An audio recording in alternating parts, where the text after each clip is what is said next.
हरे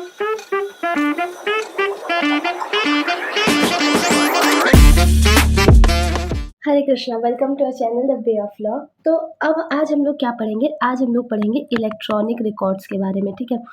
ये मान लो जो बीएससी है ना, उसमें मतलब बेसिकली ये माना गया है कि जो मेजर चेंज हुआ है वो ये हुआ है कि इलेक्ट्रॉनिक रिकॉर्ड को इंक्लूड कर दिया गया है। बीएससी में देखो ऐसा कोई ज़्यादा चेंज है नहीं, है ना, ये आपको ही पता है। तो इलेक्ट्रॉनिक रिकॉर्ड इसके अंदर इंक्लूड कर दिया गया है।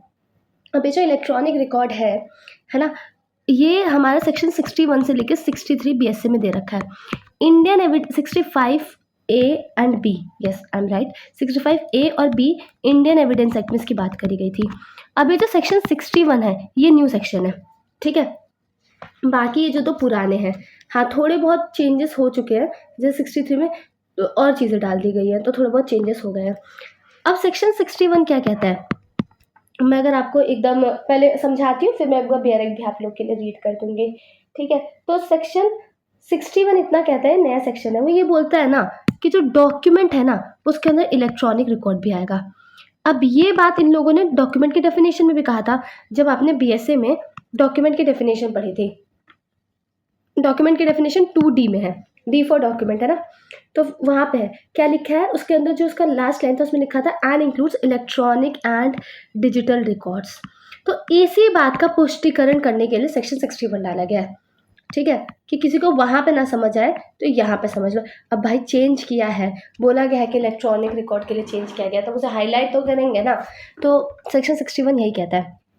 तो सेक्शन 61 मैं रीड करूँ तो क्या कहता है, Nothing in this अधिनियम shall apply to deny the admissibility of an electronic or digital record in the evidence on the ground that it is an electronic or digital record। तो क्या बोला गया पहली लाइन में? पहली लाइन में ये बोला गया कि हम उसे एज अ डॉक्यूमेंट ही ट्रीट करेंगे, ठीक है। हम उसे कुछ अधिनियम में कोई भी चीज़ लिखी हो उससे फ़र्क नहीं पड़ता है, ठीक है। हम इलेक्ट्रॉनिक और डिजिटल रिकॉर्ड को रिजेक्ट नहीं करेंगे इस ग्राउंड पे कि इलेक्ट्रॉनिक या डिजिटल रिकॉर्ड है, ठीक है। And such records shall subject to section 63 have the same legal effect, validity and enforceability as other document। तो पहली चीज़ क्या बताई गई कि ये जो डॉक्यूमेंट है इसका इलेक्ट्रॉनिक और डिजिटल रिकॉर्ड भी इसका जो है पार्ट है, ठीक है, ये बात बोली गई। और दूसरी चीज़ क्या बोली गई? दूसरी चीज़ इसमें ये बोली गई ना कि इसकी सेम वैल्यू है जो कि एक नॉर्मल डॉक्यूमेंट की होती है। मतलब जो पहले आप डॉक्यूमेंट पढ़ रहे थे जिसके अंदर मान लो उस डॉक्यूमेंट को जिसके अंदर हम लोगों ने इलेक्ट्रॉनिक और डिजिटल रिकॉर्ड नहीं इंक्लूड किया, तो इलेक्ट्रॉनिक और डिजिटल रिकॉर्ड का क्या होगा? Same legal effect. सबसे पहली चीज़ क्या होगी? सेम लीगल इफेक्ट होगी जो कि किसी नॉर्मल डॉक्यूमेंट की होगी। दूसरी चीज़ क्या है? दूसरा है वैलिडिटी, है ना, उसकी वैलिडिटी वैसी ही होगी जैसे डॉक्यूमेंट की है। तीसरी चीज़ क्या है? एनफोर्सिएबिलिटी, है ना, तो लीगल इफेक्ट, उसकी वैलिडिटी और वो एनफोर्सिएबल वैसे ही होगा जैसे कि कोई डॉक्यूमेंट होता है। समझ आया? क्लियर? ये बात कहाँ लिखी गई है? ये बात हमारे सेक्शन 61 में लिखी गई है, ठीक है, और सेक्शन 61 में कुछ नहीं है। I hope it is clear. तो चलो अब हम लोग देखते हैं सेक्शन 62। ये 65 ए इंडियन एविडेंस एक्ट के इक्विवेलेंट है, ठीक है, और 63 65 बी इंडियन एविडेंस एक्ट के इक्विवेलेंट है। 62 क्या कहता है? एक तरीके से 63 की ग्लोरिफिकेशन सेरेमनी करता है। बचपन में कुछ कार्टून वगैरह देखा होगा या मूवीज़ वगैरह में ऐसा होता है ना कि महाराज धीराज पधार रहे हैं, तो सेक्शन 62 63 के लिए यही काम कर रहा है और कुछ नहीं कर रहा है। मतलब ये बता रहा है कि जो इलेक्ट्रॉनिक रिकॉर्ड का कॉन्टेंट है, ध्यान देना क्या लिखा है, कंटेंट्स ऑफ इलेक्ट्रॉनिक रिकॉर्ड्स, उसे कैसे प्रूफ किया जा सकता है? वो सेक्शन 63 के अकॉर्डिंग प्रूफ किया जाएगा, है ना। तो अगर मैं रीड करूँ तो क्या लिखा है? The content of electronic records में proved in accordance with the provision of section 63। बस इतना ही कह रहा है और कुछ नहीं कह रहा है सेक्शन 62, ठीक है। अब जैसे देखो मैंने आपको सेक्शन 61 समझाया है ना, तो आप 61 के दो पार्ट्स बना लो कि 61 क्या कह रहा है ना, कि ये एक में ये बता दो कि डॉक्यूमेंट्री को इलेक्ट्रॉनिक एविडेंस के इक्वल कह रहा है डॉक्यूमेंट को, है ना। फिर क्या कहते हैं कि दूसरा पार्ट इसका ये वाला बता दो। इस तरीके से ब्रेक करके बनाओ और इस तरीके से चीज़ों को लिखोगे तो जो एग्जामिनर होगा आपकी कॉपी चेक करेगा तो उसे पता चल जाएगा कि आपको चीज़ आती है ना। चलो उसे ज़्यादा ध्यान नहीं देना पड़ेगा। ये ना सेक्शन 63 देखते हैं। सेक्शन 63 ये बात करता है एडमिसिबिलिटी ऑफ इलेक्ट्रॉनिक रिकॉर्ड्स की। ये पहले भी था हमारे पास लेकिन थोड़े बहुत इसके अंदर चेंजेस हुए हैं, है ना। अब जैसे इसके अंदर क्या क्या चेंजेस हुए हैं अभी बताऊंगी, अभी सीधा नहीं समझ आएगा। अब इसको ना समझने से पहले दिमाग में इतना बिठा लो कि पर्पस क्या है, इस सेक्शन का पर्पस क्या है। इस सेक्शन का पर्पस बहुत मतलब प्यारा सा पर्पस है इसका। प्यारा सा पर्पस इन द सेंस ये है कि इसका काम ये है कि ये एक डॉक्यूमेंट्री एविडेंस है, ठीक है। डॉक्यूमेंट्री एविडेंस है, इसे प्रूफ के तौर पे यूज़ किया जाना है। ये जो भी इलेक्ट्रॉनिक या जो भी ये जो मैं बातें बता रही हूँ, इलेक्ट्रॉनिक रिकॉर्ड, डिजिटल रिकॉर्ड, ये क्या है, ये बेसिकली जो है एक डॉक्यूमेंट्री एविडेंस की तरह हम इसे देख रहे हैं। किस नज़रों से देख रहे हैं? डॉक्यूमेंट्री एविडेंस की नज़रों से देख रहे हैं। हम इसे कोर्ट में पेश करेंगे एज एन एविडेंस। ये इसका पर्पस है। अब ये दिमाग में रहना चाहिए, है ना, क्योंकि इसके अंदर बहुत सारी टेक्निकल चीज़ें रहती हैं। लॉ स्टूडेंट्स के लिए चीज़ें बहुत ज़्यादा टेक्निकल हो जाती है, तो हम टेक्निकलिटी में डाइव करने लग जाते हैं डीपर। नहीं, जो एसेंस है वो नहीं भूलना है, सबसे पहली चीज़। चलो अब देखो, अगर मुझे इलेक्ट्रॉनिक रिकॉर्ड्स के कंटेंट को प्रूफ करने का तरीका जो है वो क्या है, मैं कैसे प्रूफ करूँगी इलेक्ट्रॉनिक रिकॉर्ड्स को? मैं इलेक्ट्रॉनिक आउटपुट के थ्रू प्रूफ करूँगी। आउटपुट समझ रहे हो क्या? आउटपुट का क्या मतलब है? आउटपुट का मतलब, लेट्स से फॉर एग्जांपल, अभी इतना कुछ हो रहा होगा मतलब इतना कुछ चल रहा होगा कंप्यूटर में, ठीक है। वॉइस रिकॉर्ड हो रही होगी, ये टैब पे ये सब जो है मैं लिख रही हूँ, है ना। अब क्या है, आप सुन पा रहे हैं मेरे को, आप स्क्रीन देख पा रही हैं, ये सब क्या है? ये आउटपुट है ना। तो अब मैं ये क्या है? ये इलेक्ट्रॉनिक रिकॉर्ड है। अब क्या फंक्शनैलिटी चल रही है, क्या सब चल रहा है, ये उससे हमें क्या है ना, हमें तो आउटपुट से मतलब है। तो बेसिकली तो सबसे पहले हमें समझना पड़ेगा कि कंप्यूटर आउटपुट क्या होता है ना। तो मैं ये जो इलेक्ट्रॉनिक रिकॉर्ड है किस तरीके से प्रूफ करूँगी? इलेक्ट्रॉनिक आउटपुट के थ्रू, मतलब कंप्यूटर आउटपुट के थ्रू। तो इस वजह से कंप्यूटर आउटपुट समझना ज़रूरी है, ठीक है। इस तरीके से धीरे धीरे समझोगे ना, ब्रेक करके, तो समझ आएगा। तो ये जो कंप्यूटर आउटपुट होता है ना, मैं एकदम अगर आप लोग हमारे लैंग्वेज में बात करूँ तो वो क्या होता है? एंड प्रोडक्ट होता है। जैसे मैंने अभी आपको एग्जांपल दिया कि मैं ये रिकॉर्ड कर रही हूँ, बोल रही हूँ, ये सब क्या है? ये जो आउटपुट, ये सब जो बोल रही हूँ, जो आपके सामने फाइनल रिजल्ट आ रहा है, वही कंप्यूटर आउटपुट है ना। उसे ही हम लोग एज एविडेंस यूज़ करेंगे, मतलब उसे ही डॉक्यूमेंट्री एविडेंस कहा जाएगा, ठीक है। अब देखो आपने अभी मैं आपके लिए सेक्शन भी रीड करूँगी, बेराइट भी रीड करूँगी। अब देखो, आप लोगों ने पढ़ा होगा कि डॉक्यूमेंट्री एविडेंस को प्रूफ करने के 2 तरीके होते हैं, प्राइमरी और सेकेंडरी। तो इसमें क्या प्राइमरी सेकेंडरी होता है? अब जैसे मैं आपको एग्जांपल देती हूँ। जैसे फॉर एग्जांपल संजय दत्त का केस था, उसमें ये बात कही गई थी कि ये जो मैग्नेटिक टेप्स होते हैं, ठीक है, ये सीडी, ये सब जो चीज़ें हो गई, पेन ड्राइव, ये सब ना क्या कहते हैं कि कंटेंट क्या है उसका एविडेंस नहीं है। ये जो सीडी हो गया, पेन ड्राइव हो गया, ये सब जो कंटेंट है उसका एविडेंस नहीं है। बल्कि क्या होता है, लेकिन let's say for example magnetic tape है, मैं उसे प्रिंट आउट निकलवा लेती हूँ, है ना। तो वो क्या हो जाएगा, उसे हम लोग प्राइमरी एविडेंस मानेंगे, और जो कंटेंट है डॉक्यूमेंट में, जो भी चीज़ें लिखी हुई हैं, उसका वो प्राइमरी एविडेंस होगा। लेकिन अगर लेट्स से फॉर एग्जांपल जो मैंने प्रिंट आउट निकलवाया है ना, अब मैंने जो भी प्रिंट आउट निकलवाया, अब उसकी जो कॉपी होगी, है ना, वो सेकेंडरी एविडेंस होगा। समझ आया? तो जैसे लेट्स से फॉर एग्जांपल मैं एक और चीज़ देती हूँ। तो कोई डॉक्यूमेंट है ना, कोई भी चीज़ है, ठीक है, आपने उसकी फ़ोटो ली। अब देखो ये क्या होता है कि एग्जांपल लेते हैं, स्कैनर का एग्जांपल लेते हैं, है ना। आप स्कैन कर रहे हो, है ना, स्कैन किया आपने, उसका क्या हुआ, प्रिंट आउट निकल के आया। तो प्रिंट आउट क्या हो जाएगा? It will be computer output, है ना। तो इसे हम यूज़ कर सकते हैं, इसे हम लोग इलेक्ट्रॉनिक रिकॉर्ड की तरह यूज़ कर सकते हैं। समझ आया? तो ये सब ये जो भी चीज़ें हैं, जैसे हम प्रिंट आउट निकालते हैं तो डायरेक्ट एविडेंस माना जाता है। तो हमें मानते हैं, उसे हम लोग प्राइमरी एविडेंस मानेंगे। लेकिन वो जो प्रिंट आउट आया है, मैं उसका जेरोक्स निकलवाती हूँ, तो उसे मैं secondary evidence he मानूंगी।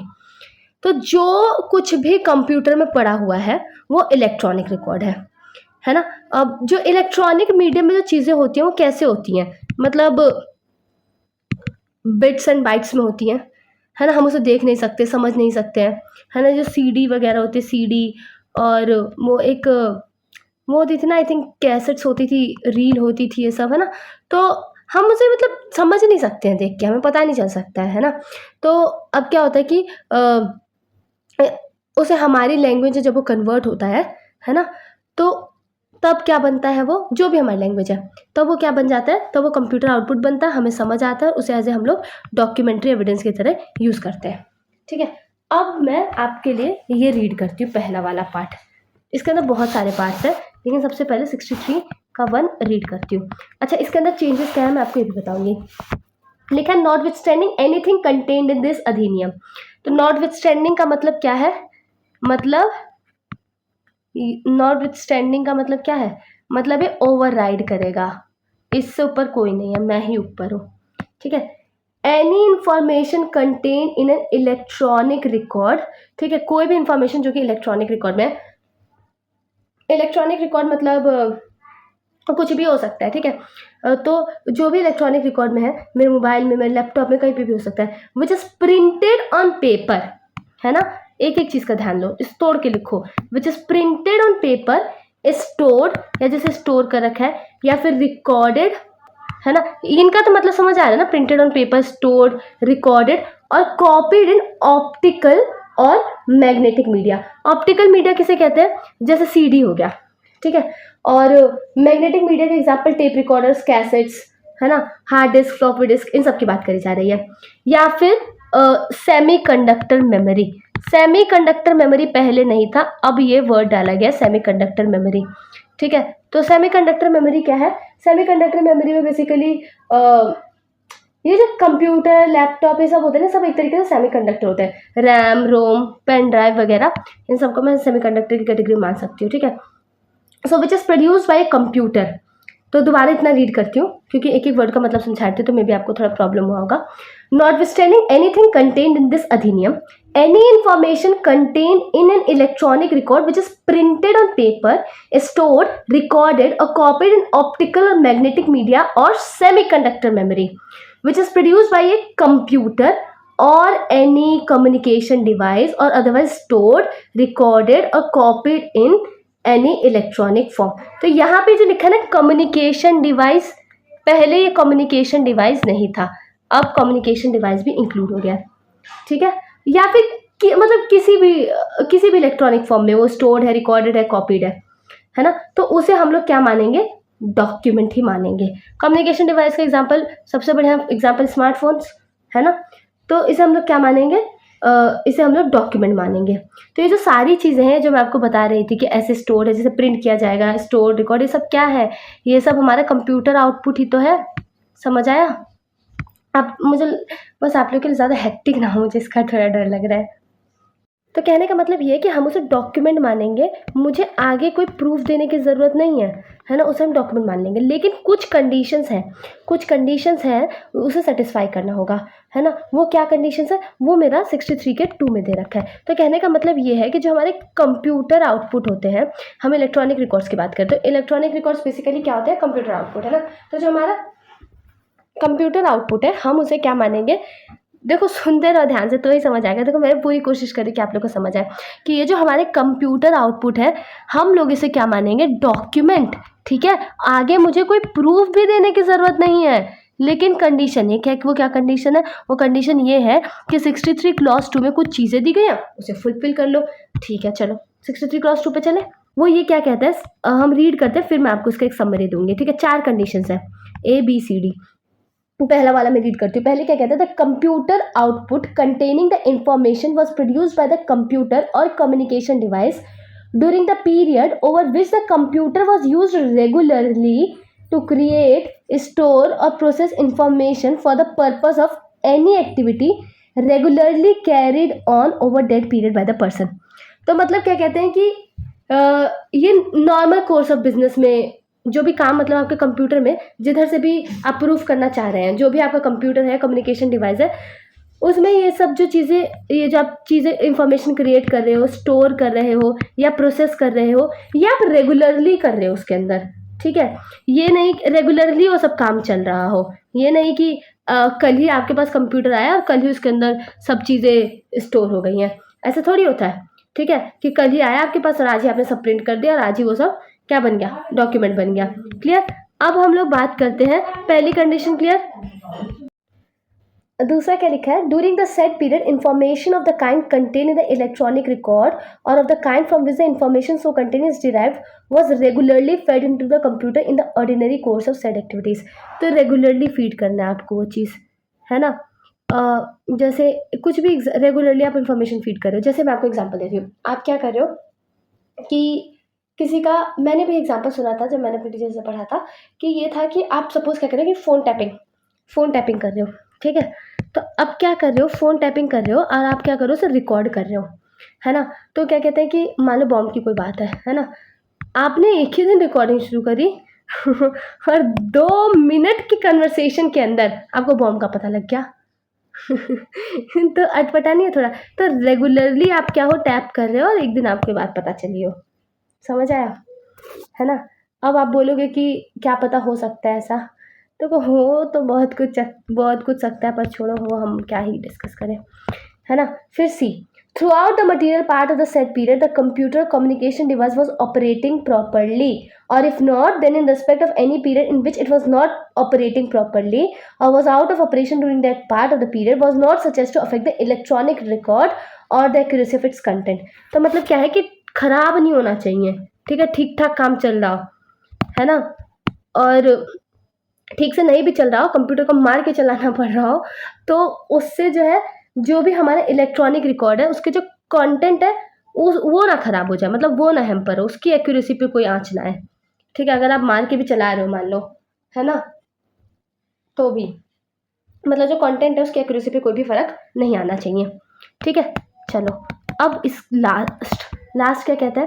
The information contain in the electronic record reproduces और is derive from such information fed in the computer in the ordinary course of said activities, ठीक है? तो क्या मतलब इसका मतलब ये है कि जिस भी जो इंफॉर्मेशन है या ये जो रिप्रोड्यूस कर रहा है सब नॉर्मल कोर्स ऑफ बिजनेस में हो रहा है। तो कहने का मतलब क्या है? Normal course of business. तो अगर मैं इन चारों का एक मैं आपको समरी बोलूँ, क्रक्स बोलूँ, तो मतलब ये है कि ये जो सब चीज़ें वो कैसे ऑर्डिनरी कोर्स ऑफ बिजनेस में होना चाहिए, कुछ भी एक्स्ट्रा ऑर्डिनरी नहीं होना चाहिए, ठीक है?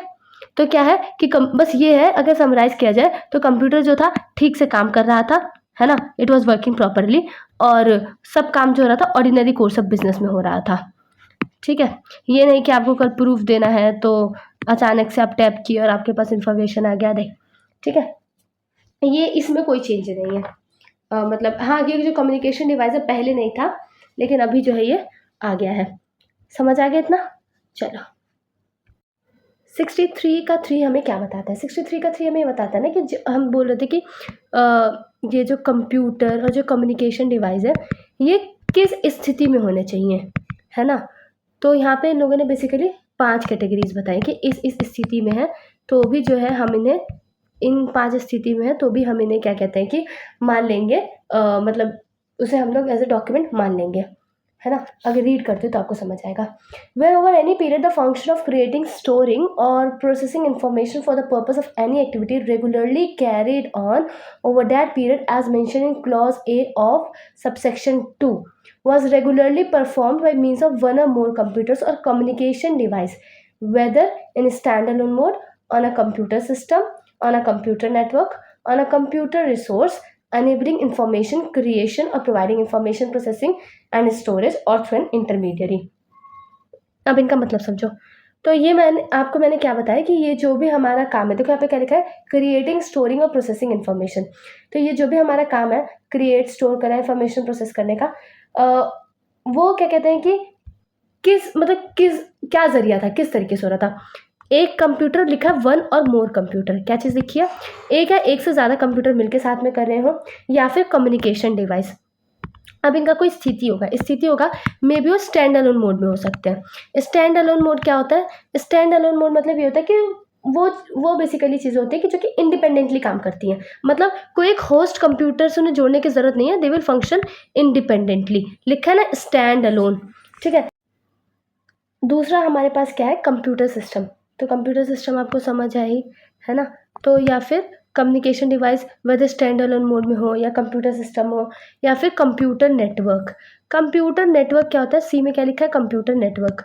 कंप्यूटर नेटवर्क मतलब ये इंटरकनेक्टेड रहते हैं, ठीक है? वो डेटा एक्सचेंज कर सकते हैं, मतलब रिसोर्सेज को शेयर करते हैं, ठीक है? डी क्या कहता है? On a computer resource enabling information creation और providing information processing and storage, ये तो समझ आ गया। या फिर इंटरमीडियरी के थ्रू बीच में जैसे कोई चीज़ें लगी हुई हैं, ठीक है? तो इंटरमीडियरी का भी क्लियर है। इंटरमीडियरी का बेसिकली काम क्या रहता है? इंटरकनेक्ट करके जो चलता है, ठीक है? बिहाइंड द पिक्चर काम करता है, जिससे कि जो फ्री फ्लो ऑफ इंफॉर्मेशन होता रहे, है ना? एक जगह से दूसरे जगह जो इन्फॉर्मेशन जाता रहे, ठीक है? तो इतना कुछ नहीं है इसके अंदर, समझ आ गया? तो क्या लिखा गया है कि कैसे हो रहा है ये, मतलब कैसे परफॉर्म किया जा रहा है, क्या ज़रिया क्या है, बाई मीन्स ऑफ वन और मोर कंप्यूटर, जैसे मैंने आपको बताया, या फिर कंप्यूटर डिवाइस। वो वेदर स्टैंड अलोन मोड में भी हो सकता है, या फिर कंप्यूटर सिस्टम हो सकता है, कंप्यूटर नेटवर्क हो सकता है, या फिर कंप्यूटर रिसोर्स, उसके बाद ई क्या है, या फिर इंटरमीडियरी के थ्रू काम कर रहा हूँ। फिर आगे क्या लिखा है सेक्शन में, इसमें लिखा है all the computers or communication device used for that purpose during that period shall be treated for the purpose of this sections as constituting single computer or communication device, and references in this section to a computer communication device shall be construed accordingly। अब जैसे मैंने आपको बताया कि जैसे for example computer network, जैसे मान लो बहुत सारे कंप्यूटर्स जुड़े हुए हैं, इंटरमीडियरी मतलब हो सकता है कि जैसे बहुत सारी चीज़ें जुड़ी हो सकती हैं, तो हम इन सबको क्या मानेंगे, अलग अलग मानेंगे ना, इन लोग को हम लोग क्या मानेंगे, सिंगल कंप्यूटर या फिर सिंगल कम्युनिकेशन डिवाइस। ठीक है, सिंगल कंप्यूटर मानेंगे या फिर सिंगल कम्युनिकेशन डिवाइस मानेंगे, चाहे कितने भी, उससे हमें फ़र्क नहीं पड़ता क्योंकि साथ मिलके काम कर रहे हैं ना, है ना। चलो इतना क्लियर हुआ। अब हम लोग आते हैं अपने 63 के 4 पे। ठीक है, 5 में तो कुछ है ही नहीं, 63 का 1 2 3 क्लियर हुआ। एक बार रिवाइज करा दूँ क्या, 63(1) में क्या कहा गया है, 63(1) में हमें बताया गया बेसिकली कंप्यूटर आउटपुट के ऊपर एम्फेसिस डाला गया। ये बता दिया गया कि जो हमारा इलेक्ट्रॉनिक रिकॉर्ड है वो क्या होगा, इलेक्ट्रॉनिक रिकॉर्ड, पहले रिवीजन करते हैं। इलेक्ट्रॉनिक रिकॉर्ड क्या होगा हमारा, उसे हम लोग एज ए डॉक्यूमेंट मानेंगे, है ना, बिना किसी डॉक्यूमेंट मानेंगे। ठीक है, इलेक्ट्रॉनिक रिकॉर्ड क्या मतलब, हमारे कहने का मतलब था कंप्यूटर आउटपुट, हम उसे डॉक्यूमेंट मानेंगे बिना किसी प्रूफ के।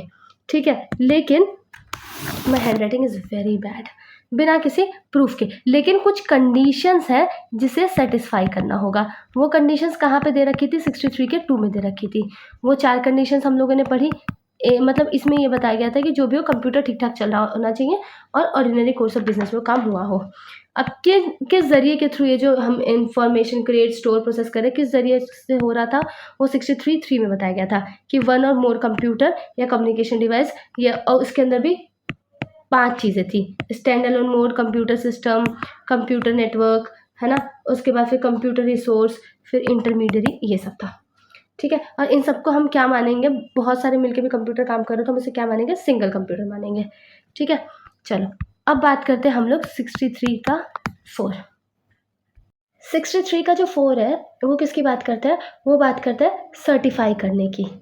ठीक है, तो सर्टिफाई कैसे, मतलब कुछ भी है ना, जो भी मतलब हमारा कंप्यूटर आउटपुट है, मतलब कौन से डिवाइस है, मतलब हर चीज़ आपको सर्टिफाई करनी है ना, कौन से डिवाइस से आया है, कौन सा इलेक्ट्रॉनिक रिकॉर्ड है ना, वो सब क्या कहते हैं कि साइन होगा, एकदम सर्टिफाई होगा। मैं जैसे रीड करती हूँ बेरेट तो आपको और अच्छे समझ आएगा। In any proceeding where it is desire to give a statement in evidence by virtue of this section, a certificate doing any of the following things shall be submitted along with the electronic record. तो 2 चीज़ें देनी है, क्या देना है, एक देना है इलेक्ट्रॉनिक रिकॉर्ड, है ना, प्लस आपको एक सर्टिफिकेट देना है, जो भी आप इलेक्ट्रॉनिक रिकॉर्ड को एज ए एविडेंस दे रहे हो। ठीक है, चलो इलेक्ट्रॉनिक रिकॉर्ड तो समझ आ गया। अब सर्टिफिकेट में क्या क्या चीज़ें होनी चाहिए,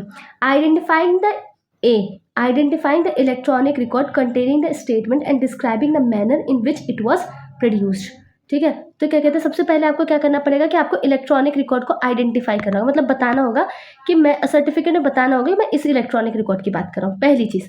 दूसरी चीज़, identify is the word first. Second चीज़ क्या, किस मैनर में वो प्रोड्यूस किया गया, मैनर ऑफ प्रोडक्शन। ठीक है, ये बताना होगा, ध्यान से पढ़ो, इसमें कुछ ऐसा नहीं है, आप खुद पढ़ोगे तो समझ आएगा। ठीक है, ये 63(4) का ए कहता है। ठीक है, चलो अब बी क्या कहता है, बी कहता है giving such particulars of any device involve in production of that electronic record as may be appropriate for the purpose of showing that the electronic record was produced by a computer or a communication device referred to in clause A to E of subsection 3। ठीक है, तो कौन सा device involve है, ठीक है, ये electronic record को प्रोड्यूस करने के लिए कौन सा डिवाइस इन्वॉल्व है। ठीक है, अब सी क्या कहता है, समझ आ रहा है ना आपको, 63 का 4 का सी क्या कहता है, dealing with any of the matters to which the condition mention in subsection 2 relate. ठीक है, सबसेक्शन 2 आप लोगों ने पढ़ा था ना पहले, क्या था, and purporting to be signed by a person in charge of the computer और कम्युनिकेशन डिवाइस और the management of the relevant activities whichever is appropriate. तो क्या होना चाहिए, हमारा सर्टिफिकेट साइंड होना चाहिए। कौन उसे साइन करेगा, जो कंप्यूटर कम्युनिकेशन डिवाइस का जो इंचार्ज है, मतलब इंचार्ज ज़रूरी नहीं है कि ओनर, जिसकी वो निगरानी में, जिसकी वो देख रेख में है। And an expert shall be evidence of any matter stated in the certificate, ठीक है। And for the purpose of this subsection it shall be sufficient for a matter to be stated to the best of the knowledge and belief of the person stating it in the certificate specified in the schedule, ठीक है। तो जो भी मतलब ये दे रहा है ना, तो ये जो भी इंफॉर्मेशन है उसे ये बोलना है कि बेस्ट ऑफ माई नॉलेज, ये नहीं कि कोई बहुत ही तगड़ा प्रूफ देना है ना, कि best of the knowledge and belief, उसके बेस्ट ऑफ हिज नॉलेज और बिलीफ में बात ठीक है वो जो दे रहा है, best of his knowledge and belief, ये है degree of proof which is required, है ना। तो ये सर्टिफिकेट कैसे देना है शेड्यूल में हमारे स्पेसिफाइड है, ठीक है, समझ आ गया। चलो केस लॉज बता देती हूँ कुछ। तो इसमें जो केस लॉ है हमारे पास Jagjit Singh versus state of Haryana, ठीक है। My handwriting is very bad, मैं इस पर सच में काम करूँगी कि आप लोग को थोड़ी आसानी हो। Jagjit Singh versus state of Haryana के केस में ये कहा गया कि ये जो स्टिंग ऑपरेशन होता है ना, अगर ये सारे कंडीशंस फॉलो किए जाए जो भी दिया गया है तो उसे वैलिड माना जाएगा। अच्छा एक बात बताऊँ क्या, इंडिया मतलब बीएसए की एक बात बताऊँ क्या, यहाँ पे ना मैंने एक चीज़ ऑब्जर्व करी है, मैं इसके ऊपर एक अलग से वीडियो भी बना दूँगी, कि मैंने एक चीज़ नोटिस करी है ना कि यहाँ पे बस ये बोलता है ना कोर्ट, आप एविडेंस ले आओ किसी तरीके से, हम मान लेंगे उसे। मतलब ना ज़्यादा कोर्ट इस बात पे ध्यान नहीं देता है कि एविडेंस क्या लीगल तरीके से लिया गया है, इलीगल तरीके से लिया गया है। जितना मेरा ऑब्जर्वेशन रहा है वो ये रहा है कि जो कोर्ट है वो क्या करती है, वो बस बोलती है कि आप ले आओ, आप जो है एविडेंस ले आओ, बाकी हम देख लेंगे उसे, ठीक है। क्योंकि और देखा जाए तो सही भी है, क्योंकि अगर जो ये क्रिमिनल केसेस हैं, ये सब चीज़ें हैं, यहाँ पे जो मोस्टली मतलब एविडेंस पे ही डिपेंड करता है, क्योंकि सामने तो कुछ दिखता नहीं है। तो अगर हम लोग रिस्ट्रिक्शन लगा दें तो वैसे तो केस तो सॉल्व होना मुश्किल ही नहीं, नामुमकिन है। अभी का भी हाल देख के क्या ही लगता है, ठीक है। अगला केस है अनवर वर्सेस बशीर। इस केस में ये कहा गया है कि हाँ, यहाँ पे हम लोगों ने सेक्शन के अंदर सर्टिफिकेट की बात करी गई है। तो सर्टिफिकेट बहुत इंपॉर्टेंट रोल प्ले करता है, अगर सर्टिफिकेट नहीं ठीक से दिया तो वैल्यू नहीं होगी, तो certificate plays a very important role, ठीक है। तो चार ये जो है हमारे सब सेक्शन क्लियर हो गए, है ना। अगर नहीं क्लियर हुआ तो आप पूछ सकते हो, है ना। 63 का 1 एक और बार थोड़ा सा और रिवाइज करा देती हूँ, ठीक है। 5 में ऐसा कुछ है नहीं, तो 1 में क्या बात बोली गई थी कि ये जो हमारा इलेक्ट्रॉनिक रिकॉर्ड है उसे हम लोग क्या मानेंगे, डॉक्यूमेंट मानेंगे बिना किसी प्रूफ के, लेकिन कुछ कंडीशन है जो कि 63(2) में है वो फॉलो हो जानी चाहिए, ठीक है। इलेक्ट्रॉनिक रिकॉर्ड का मतलब कंप्यूटर आउटपुट से भी था। अच्छा ये जो कंप्यूटर आउटपुट है ना, ये हमारा 63 के 5B में दे रखा है, ठीक है। अभी मैं आपको बताऊंगी कंप्यूटर आउटपुट के बारे में। फिर 2 में क्या बताया था, 2 में हम लोगों को 4 कंडीशंस बताई थी, मतलब ये था कि कंप्यूटर ठीक ठाक चलना चाहिए और ऑर्डिनरी कोर्स ऑफ बिजनेस में सारा काम हो जाना चाहिए। फिर 3 में क्या बताया गया था कि किस जरिए के थ्रू हो रहा है सारा काम, तो क्या जरिया था, बाय 1 और मोर कंप्यूटर या फिर कम्युनिकेशन डिवाइस, और किस मतलब कैसा होना चाहिए, स्टैंड अलोन मोड में भी हो सकता है, कंप्यूटर सिस्टम में भी हो सकता है, ऐसे करके 5 चीज़ें दी थी, है ना, ABCDE, है ना। ऐसे करके आप लिख लो, स्केलेटन नोट्स अपने बना लो, ठीक है। फिर 4 किसकी बात करता है, 4 बात करता है सर्टिफिकेट की, यहाँ पे एम्फेसिस दी गई है, ठीक है, कि सर्टिफिकेट की क्या वैल्यू है, क्लियर। चलो अब देखते हैं 63 का 5 का A। वो ये इसमें ना क्या बोला गया है, ज़्यादा कुछ नहीं बोला गया, ठीक है। इसमें बस इतना बोला गया कि हम कब मानेंगे कि कंप्यूटर में इंफॉर्मेशन सप्लाई हुआ है, कब ये चीज़ हम लोग मानेंगे। तो इसमें कुछ नहीं लिखा गया, इसमें बस इतना सा लिखा गया कि सप्लाई करने का बस जो तरीका है वो या हम डायरेक्टली भी कर सकते हैं, इनडायरेक्टली भी कर सकते हैं, ठीक है। डायरेक्टली या फिर इनडायरेक्टली, ह्यूमन इंटरवेंशन भी हो सकता है, फिर बिना ह्यूमन इंटरवेंशन के भी हो सकता है। इनडायरेक्टली कहने का मतलब कैसे, किसी अप्रोप्रिएट इक्विपमेंट से, मतलब कोई और डिवाइस से, ठीक है। तो मैं मान लो सपोज क्या कहते हैं कि बीच में कोई इंटरमीडियरी है, उसके थ्रू हम इंफॉर्मेशन सप्लाई कर रहे हैं, या फिर क्या होता है कि आप यहाँ पे रिकॉर्ड कर रहे हो, कहीं और वो सेव हो रहा है, समझ रहे हो। तो मतलब इंफॉर्मेशन फीड करने का तरीका क्या है, डायरेक्ट भी हो सकता है, फिर इनडायरेक्ट भी हो सकता है। इनडायरेक्ट मतलब किसी और डिवाइस के मदद के थ्रू, है ना, या विद और विदाउट ह्यूमन इंटरवेंशन, ठीक है। तो कहने का मतलब बस यही है। तो ये क्या लिखा है सेक्शन के अंदर, ये लिखा है, मैं 63(5) का A रीड कर रही हूँ, ठीक है। लिखा है कि information shall be taken to be supplied to a computer और communication device if it is supplied thereto in any appropriate form and whether it is so supplied directly or with or without human intervention by means of any appropriate equipment। ठीक है, ये लिखा है, तो समझ आ गया। उसके बाद अगला जो है हमारा बी। अब ये तो आप सेक्शन पढ़ चुके हो, समझ आ गया ना, कुछ नहीं है इसके अंदर एज सच कि बड़ा ही डिफिकल्ट है, आपको दिक्कत होगी, कुछ भी नहीं है। ठीक है, अब हम लोग बात करते हैं कंप्यूटर आउटपुट की। ठीक है, तो पहले एक बार ही रीड कर लिए बैरक में क्या लिखा गया, फिर समझाऊंगी। A computer output shall be taken to have been produced by a computer or a communication device, whether it was produced by directly, okay, or with or without human intervention, by means of any appropriate equipment, or by other electronic means as referred to in clause A to E of subsection 3। ठीक है, तो subsection 3 आप लोगों ने पढ़ा था, उसमें आप लोगों ने क्या कहते हैं कि इलेक्ट्रॉनिक मीन्स के बारे में पढ़े थे। इलेक्ट्रॉनिक मीन्स जैसे मैंने आपको बता रखा था कि stand alone mode, computer system, computer network, computer resource या इंटरमीडियरी। तो क्या कहता है ये सेक्शन, तो बस ये यही कहता है, वैसे पढ़ के आपको समझ आ गया होगा, यही कहता है कि आउटपुट चाहे ह्यूमन इंटरवेंशन या फिर क्या कहते हैं कि बिना ह्यूमन इंटरवेंशन के निकल रहा हो, है ना, हम ये मानेंगे कि उसे कंप्यूटर नहीं पास किया हो। हमें बस ये ध्यान रखना चाहिए, चाहे कंप्यूटर हो, कॉम्बिनेशन ऑफ कंप्यूटर हो या फिर डिफरेंट कंप्यूटर हो, कोई भी इंफॉर्मेशन प्रोसेस करी जा रही है या फीड करी जा रही है ना, वो सब हम क्या मानेंगे कि हम उन सबको प्रॉपर कंप्यूटर आउटपुट मानेंगे। ठीक है, तो हम ये मानेंगे कि जो कंप्यूटर आउटपुट है वो कौन प्रोड्यूस करे, कंप्यूटर या फिर कम्युनिकेशन डिवाइस। ठीक है, अब ये फ़र्क नहीं पड़ता है कि वो डायरेक्टली कंप्यूटर कम्युनिकेशन डिवाइस ने प्रोड्यूस किया है या फिर इनडायरेक्टली। ठीक है, विद और विदाउट ह्यूमन इंटरवेंशन।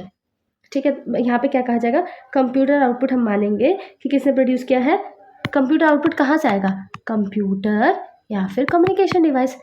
ठीक है, ये इतनी सी ही बात है, इसके अंदर कुछ ज़्यादा नहीं है। I hope it is clear.